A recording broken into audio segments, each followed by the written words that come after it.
Уроки от чемпионов. В столичном спорткомплексе «Мадун» завершился фестиваль настроения.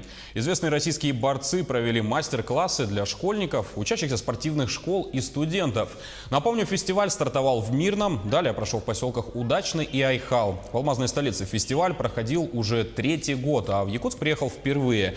Несмотря на плотный график тренировок, именитые борцы вольного стиля, такие как Магомед Курбаналиев, Александр Богомоев и Валерия Лозинская, смогли поделиться спортивным опытом с молодежью.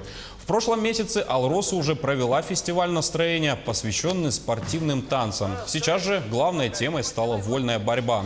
Помимо чемпионов, в рамках фестиваля в Якутске гостила и известная команда высшей лиги КВН «Борцы».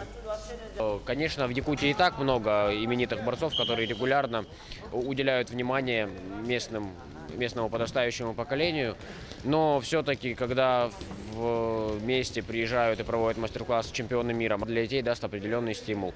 Кто-то из этих детей сегодня может быть на тренировке по борьбе впервые. И через много лет, когда они станут чемпионами, выиграют какие-то медали, они скажут, что первую тренировку мы провели в рамках фестиваля с Магомедом Курбаналиевым, Валерией Лозинской или Александром Богомоевым, например.